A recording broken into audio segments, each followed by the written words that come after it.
Olá, aqui estamos novamente, dando continuidade à unidade 1, né, da disciplina de Contabilidade Geral, UFP-SEAD, período 2020.2.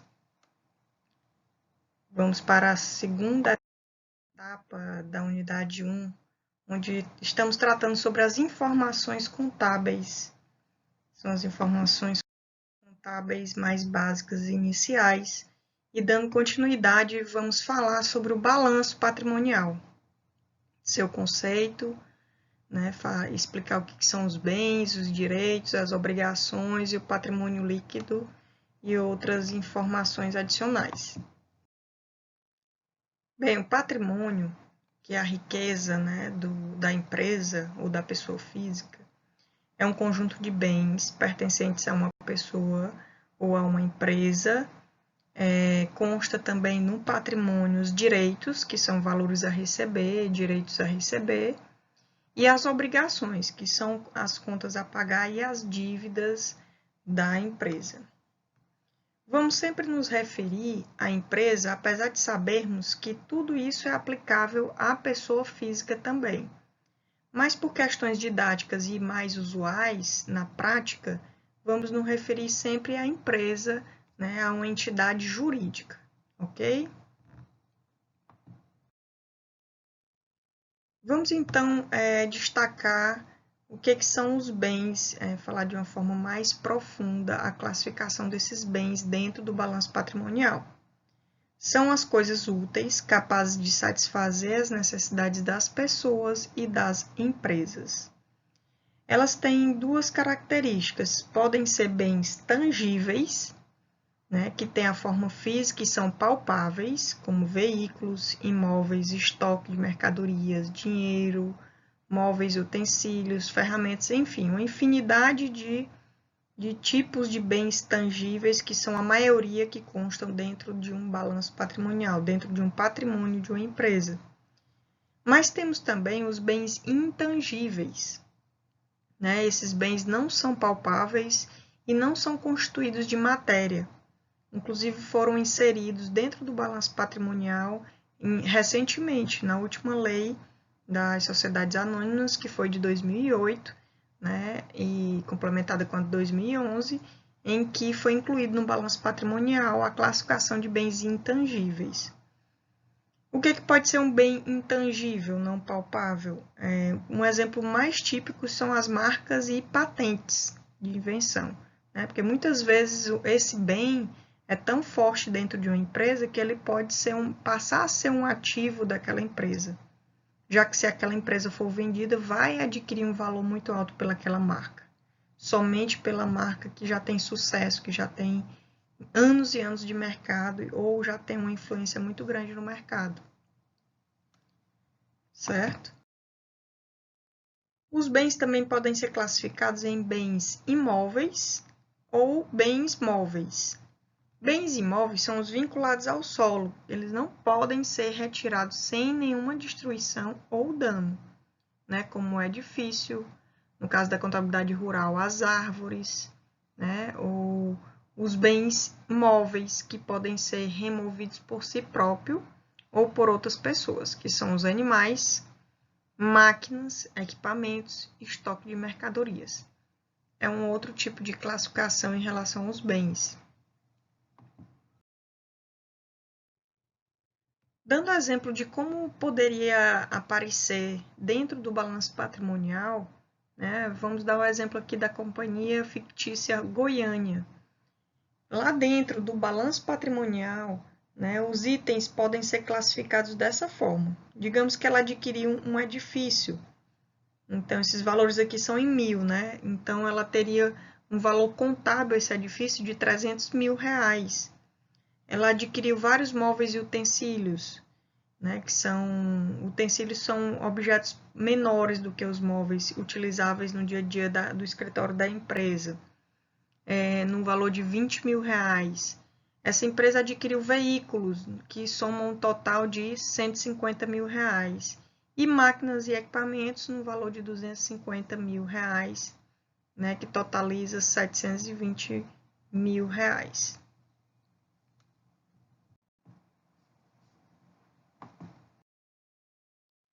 Já os direitos, né, é algo que a empresa tem a receber, né, algo que ela adquiriu o direito, mas ainda não está em sua posse.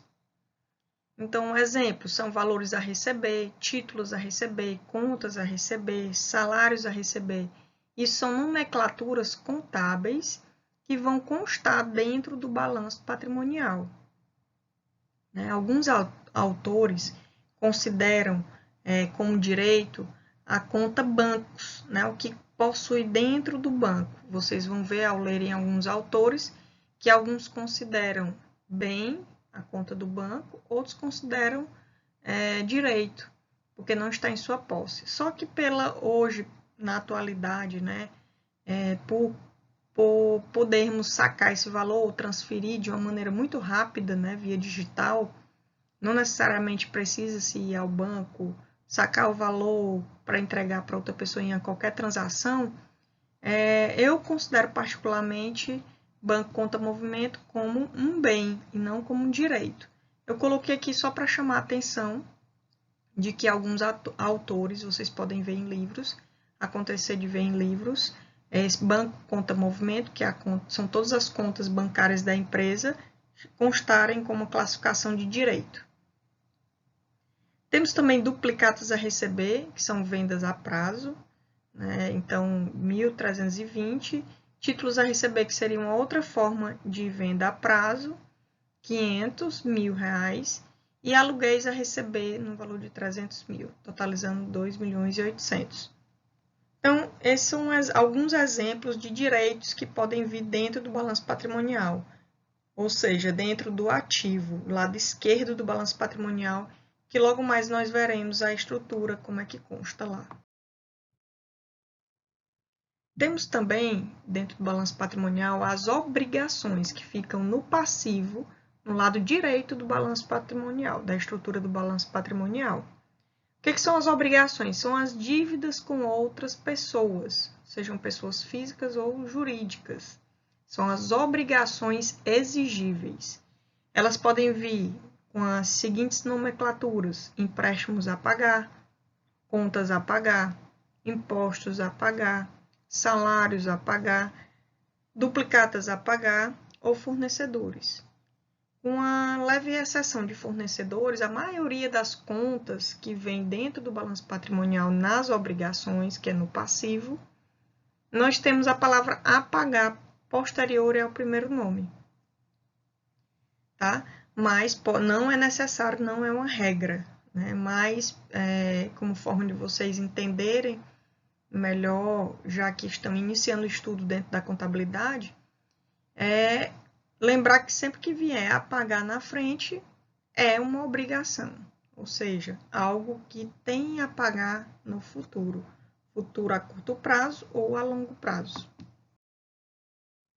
E o patrimônio líquido, que é o último grupo dentro do balanço patrimonial, fica também do lado direito, do lado do passivo, e o patrimônio líquido se conhece a situação líquida da empresa. Ou seja, meu ativo menos meu passivo, eu tenho a situação líquida, se é positiva ou se é negativa. Para se conhecer essa riqueza líquida da empresa, somam-se os bens e os direitos, e desse total subtrai-se as obrigações, que é o que eu falei para vocês. Ativo menos passivo exigível é igual ao patrimônio líquido. O resultado é a riqueza líquida, ou seja, a parte que sobra do patrimônio para a pessoa ou a empresa. É denominada patrimônio líquido ou situação líquida. Então, trouxe para vocês aqui a representação gráfica do patrimônio, disso que a gente acabou de falar. Nós temos os bens. Vou pegar aqui a canetinha, ver se eu consigo mostrar para vocês. Os bens que a gente tem aqui, dinheiro, mercadoria em estoque, veículos, imóveis, máquinas, móveis e utensílios, marcas e patentes. São exemplos de bens. Direitos, depósitos em bancos, que eu classifico como um bem também, mas vamos deixar aqui evidenciando que pode ser também considerado um direito por alguns autores, duplicatas a receber, títulos a receber, aluguéis a receber. Vejam que os direitos, assim como as obrigações, têm um nome em comum, né? Essa nomenclatura a receber, a gente considera um direito. Mas também existem contas que não vêm esse nome a receber na frente, ok? Dentro do ativo, né, nós temos grupos patrimoniais, que nós já veremos. Aqui é apenas a divisão por classificação em bens e direitos. Mas isso não são nomenclaturas formais dos grupos do ativo. Assim nós veremos mais à frente quais são essas nomenclaturas dos grupos. Passivo, dividido em obrigações e patrimônio líquido. Obrigações, empréstimos a pagar, salários a pagar, enfim. Todas essas nomenclaturas que a gente até falou lá atrás, né, formam obrigações no passivo, no lado direito do patrimônio líquido, ou direito do balanço patrimonial, desculpa. O patrimônio líquido, né, já esse sim, é um dos grupos do balanço patrimonial, né, formado aqui de forma bem resumida pelo capital social, reserva de lucro, menos prejuízos acumulados. E existem outros tipos de reservas que também podem ser colocadas aqui dentro desse grupo de patrimônio líquido. Aqui sim é a classificação oficial, né, por lei, da divisão dos grupos do ativo e dos grupos do passivo. Como é que eles são divididos? Os grupos principais do ativo: ativo circulante e ativo não circulante, onde o não circulante é dividido em realizável a longo prazo, investimentos, imobilizado e intangível. Na nossa aula ao vivo, eu vou dar uma explicação mais detalhada sobre esses grupos, o que eles significam e como eles são divididos, que contas irão constar em cada um deles. Do lado do passivo, nós temos 3 grupos importantes, principais: passivo circulante, passivo não circulante e patrimônio líquido. Então, a gente tem dentro do patrimônio líquido capital social, reservas, ajustes, ações em tesouraria e prejuízos acumulados. Ok? Esses são os principais grupos do balanço patrimonial. No livro de vocês, na figura 5, consta um exemplo da estrutura do balanço patrimonial da empresa Ondas no Mar, onde demonstra, né, ativo circulante e 2 contas, caixa e estoque, ativo não circulante, computadores, passivo circulante, fornecedores, salários a pagar, receita antecipada, e passivo não circulante, empréstimo, e patrimônio líquido, capital social e reserva de lucros. 2 detalhes importantes, né? Os totais do ativo, o total do ativo tem que ser sempre igual ao total do passivo. E sempre vai haver essa divisão. Do lado esquerdo são os ativos, do lado direito são os passivos e patrimônio líquido, ok? Demonstração do resultado do exercício. É outra demonstração importante, né, para a contabilidade. Ela demonstra o resultado do exercício, ou seja, confronta receita menos todos os custos e despesas. A Lei 6.404 de 76 foi quem definiu o conteúdo da DRE, assim chamada, né, de forma bem resumida e mais prática. Então, ela deve ser apresentada da forma dedutiva, com detalhes necessários: as receitas, despesas, ganhos e perdas, definindo claramente o lucro ou prejuízo do período e por ação. Então, tanto o balanço patrimonial tem seu formato de maneira rígida, né, com relação à lei no posicionamento de suas contas, assim como a DRE também. A legislação já tem dentro da sua obrigatoriedade o formato em que essa demonstração deverá vir para apurar o lucro ou prejuízo do período. Voltando só um pouco, aqui eu não consigo voltar. Voltando verbalmente, então, para o balanço patrimonial, naquele local em que a gente vê do grupo patrimônio líquido, né, a gente tem lá prejuízos acumulados e reserva de lucros, o valor de uma dessas contas, né, é o que vai vir a partir dessa demonstração do resultado do exercício. Então, o valor da demonstração do resultado do exercício é levado lá para o balanço patrimonial no encerramento das contas de resultado. Ok? E aqui é um exemplo do livro, né, que mostra também a empresa Ondas do Mar, demonstração do resultado do exercício de 1º de janeiro a 31 de dezembro. Por que de 1º de janeiro a 31 de dezembro, assim como o balanço patrimonial e todas as demonstrações? Porque é o chamado período do exercício social, né? Então, oficialmente, todas as demonstrações serão elaboradas de 1º de janeiro a 31 de dezembro, o que não impede que, gerencialmente, elas sejam elaboradas bimestralmente, mensalmente, trimestralmente, semestralmente, por vontade própria da empresa. Mas, oficialmente, o que é exigido por lei é que seja de 1º de janeiro a 31 de dezembro de cada ano, que é o chamado período contábil. Então, a gente vê aqui que vem as receitas, as despesas, né? Vem vários tipos de despesas, e aí vai gerar o lucro. Quando se tem lucro? Quando as receitas são maiores do que o total das despesas.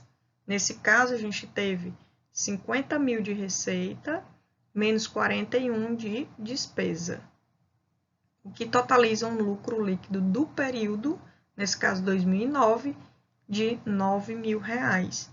Esse valor de 9.000 vai lá para o balanço patrimonial como reserva de lucro, tá? E vai levar um resultado positivo para o balanço patrimonial daquele período, ok? O que eu expliquei para vocês é o que diz nesse slide, né? Quando o valor da receita é maior do que o das despesas, a empresa teve um resultado positivo, portanto, vamos chamar de lucro. Quando a soma das despesas for maior do que o das receitas, o resultado será negativo e chamado de prejuízo, ok? Demonstração de fluxo de caixa. A demonstração de fluxo de caixa visa mostrar como ocorreram as movimentações de disponibilidades em um dado período de tempo. Ela detalha a movimentação com os recursos monetários da empresa, incluindo caixa e os equivalentes de caixa. E ela pode ser feita por dois métodos, o método direto e o método indireto.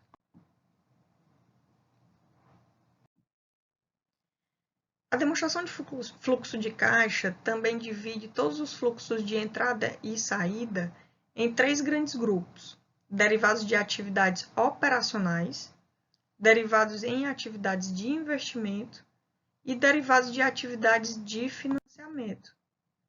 O exemplo do livro de vocês, né, da demonstração de fluxo de caixa da empresa Ondas do Mar, novamente 1º de janeiro a 31 de dezembro de 2009, né, mostra aqui o fluxo de caixa das atividades operacionais, que se referem à operacionalização normal da empresa. Se essa empresa é comercial e vende produtos, a operacionalização advém dessa venda de produtos. Então, tudo que envolve a operacionalidade da empresa consta aqui nesse fluxo de caixa. Fluxo de caixa de atividades de investimentos, é tudo que ela aplica em investimento. Fluxo de atividades de financiamento, então tudo que foi relacionado aos financiamentos realizados por essa empresa. E aí a gente vê a variação. Então, caixa equivalente no final do período foi no valor de 6.000. E a gente tem também outros demonstrativos importantes, que nós não veremos nesse nosso estudo em detalhes, mas de forma um pouco mais superficial, mas é importante destacar, né, na nossa aula em que vai haver a transmissão ao vivo, nós vamos detalhar melhor, que é a demonstração das mutações do patrimônio líquido, relatórios de administração, notas explicativas, relatórios de auditoria, demonstração de valor adicionado e o balanço social. Então, gente, aqui acaba a unidade 1, né, de uma maneira bem pincelada, e nós nos veremos na próxima unidade e no nosso encontro ao vivo, no momento em que for marcado. Ok? Muito obrigada pela atenção.